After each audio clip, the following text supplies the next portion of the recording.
if I'm a little biased on what these young men accomplished, that 96 team, Johnny, and in a little bit you'll meet Shade.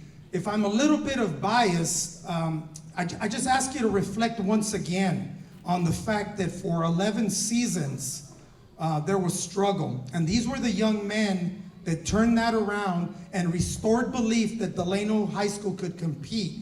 And I don't know, Mr. Gerard, you're going to help me out here.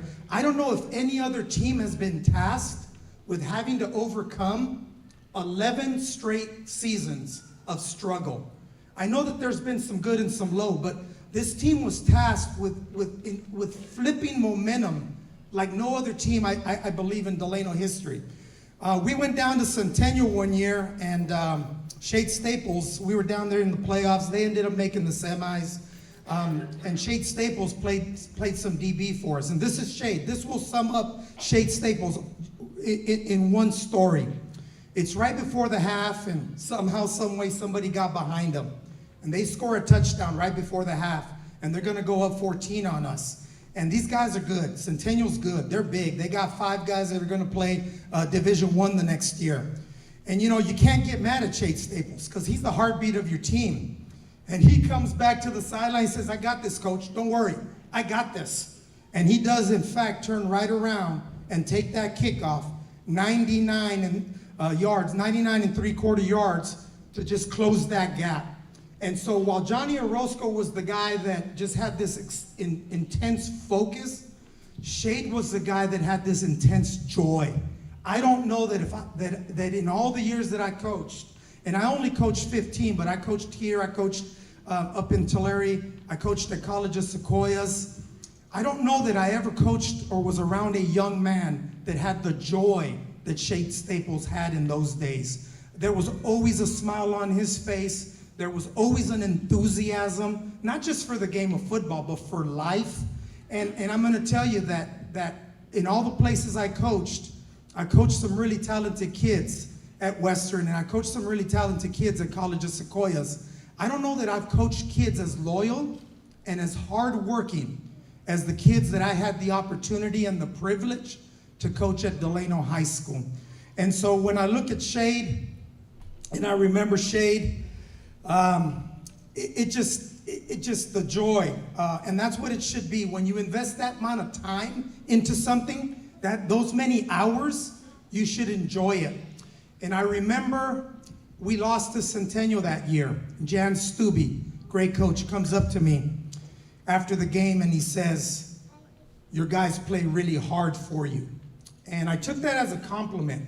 But you know, the reality is, they didn't play hard for me. They played hard for each other. And that was the mark of a great team. That was the mark of a team that put this school and this community on their back and gave them something to be hopeful about, again, after 11 seasons of struggle. They didn't play hard for me. They played hard for each other. They played hard for Shade. They played hard for Johnny. They played hard for Bino, who was on that staff, Mark that was on that staff, Jesse Ortega that was on that staff. They didn't play hard for me. They played hard for each other. It is an absolute privilege to introduce you to Shade Staples.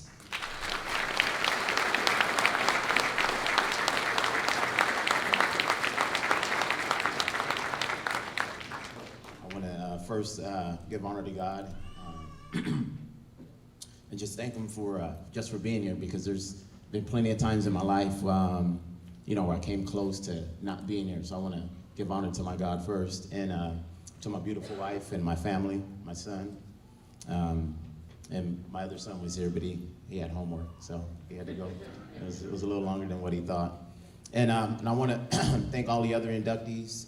This is really, truly an honor for me, you know, just to be mentioned here.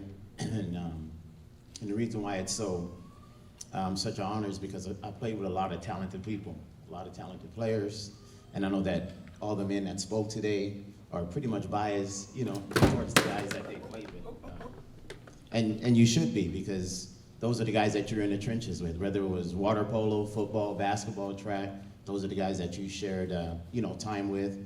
And sometimes, you know, more time there at school in sports than you do at home. So you build that that camaraderie, you build that brotherly love, for your teammates.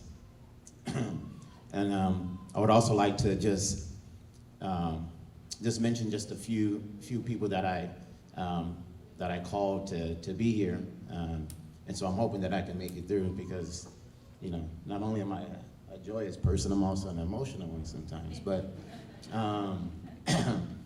but I can just remember Coach Saunders. I'll start with Coach Saunders first. Coming to Delano, not having a father, being adopted, that was tough, coming here and doing that.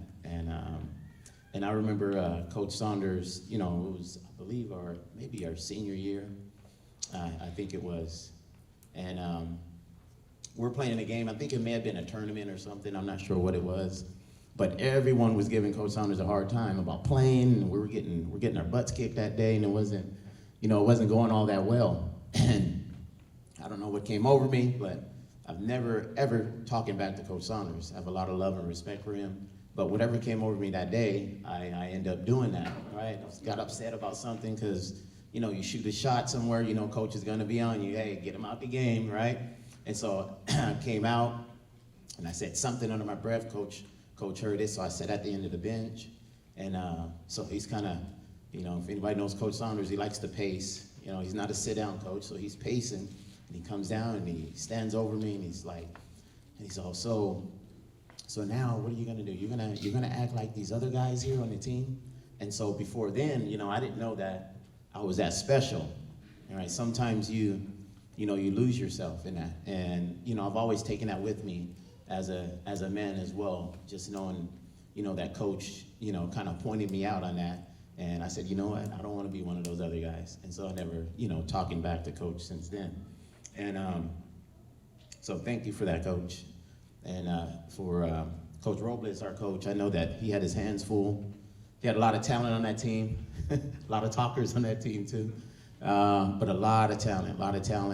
And I just admire your passion. We shared that with you. I know that, we also shared in your tragedy as well. And that was very, and for me, that did a lot for me because that was the first time I seen, a coach, with that much passion about something and doing that. And then, to us, coaches were like, superheroes, right? And there, and in that instant, I can see the humanity in them and the humbleness in them. And, we all shared that as a team. So I just wanted to share that. And then last but not least, Coach Williams. I know he's been mentioned before. You can't miss him because he has the biggest head over there. And we all know it comes to that point where you're at that age, you're a young man, you're 15, 16, 17 years old, and you're looking for someone to follow, right? And you're gonna follow someone. And, thank God I had positive role models in my life, and Coach Williams has always been a very positive role model in my life. And I remember him telling me one time, he goes, somehow, Shade wiggled his way into my heart and doing that. And so I'm still wiggling. And, thank you, Coach, for always being there for me, always being a mentor to me, and always being an example, in my life with that. And I want to thank all my other coaches that were here as well. The Coach Prieto and any other coaches that are here. If I don't recognize you, thank you for coming. Coach Bino was one of our coaches as well, I believe, during that time. And just a special shout out to the Orozco family. I know many of you don't know this, but it was going into our sophomore year. We were driving back, to Delano. It was late, played a game that day. I think we may have partied that night before. We probably shouldn't have done that, but we did. Driving back, and I fell asleep behind the wheel. We crashed the truck. It could have been like fatal for me. And I know that then, and many times in my life, God was speaking to me because Johnny got out the truck. He didn't have a scratch on him. Me, I was in bad shape. I was in critical condition, had broken ribs, punctured lungs, and you know, that was a real scary time for me in my life, but it really reminded me of how precious life is, and, you know, and how much family and friends mean to me, because there's a lot of people there, which I don't remember everyone because they have been some good drugs there, but it just showed me how much, you know, people really do care about you when you're, you know, when things happen to you, you know, in that way. So thank you guys for your time. I appreciate you being patient all the way to the end. God bless you. Have a good night.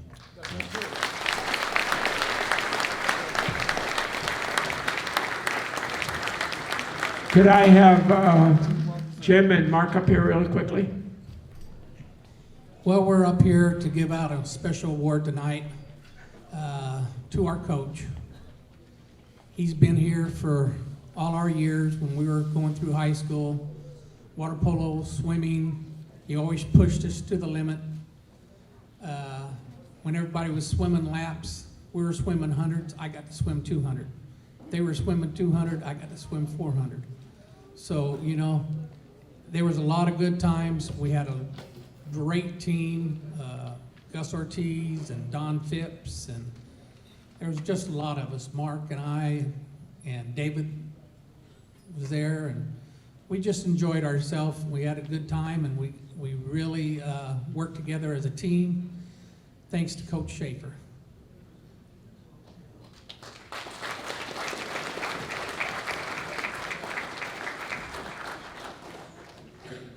You know, we were reminiscing this before we the evening here, and he reminded us that he replaced 2 coaches, one first for water polo, and that was an easy one because he admitted that the other coach admitted that he knew nothing about water polo.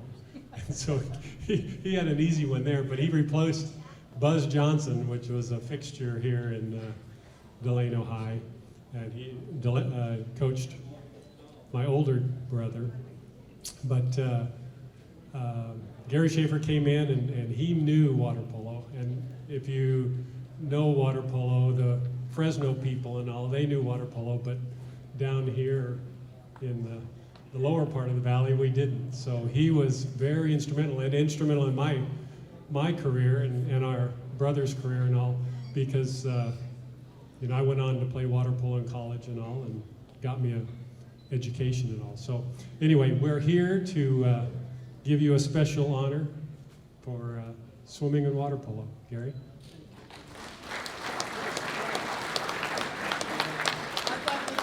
For me to get the microphone again. No, thank you. Thank you very much. I really appreciate it. Totally surprised. Yeah.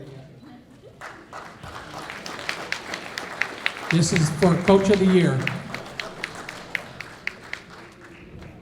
One quick one. Come up here, Terry Marlin. Representing all, who is wrestling people? Raise your hand, wrestling people. Pete and Mike.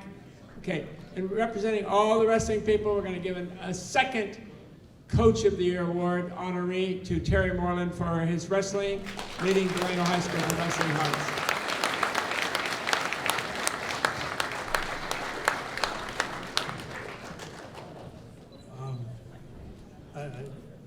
I just want to say thank you. This is something that I don't deserve, and I realize that, but I'm thankful that I became part of this community for 7 years. And I came here at the same time that Gary did, Schaefer, and I'm so happy for him because he was really a hard-working coach. And I just want to say thank you. On behalf of the organizing committee and everybody who did something tonight, we thank you for coming. If you want to visit, please go over to that area, and the football team's going to invade this area and clear the tables. Thank you. Thank you very much for coming. If you want to come next year, you can contact Ryan Marshall.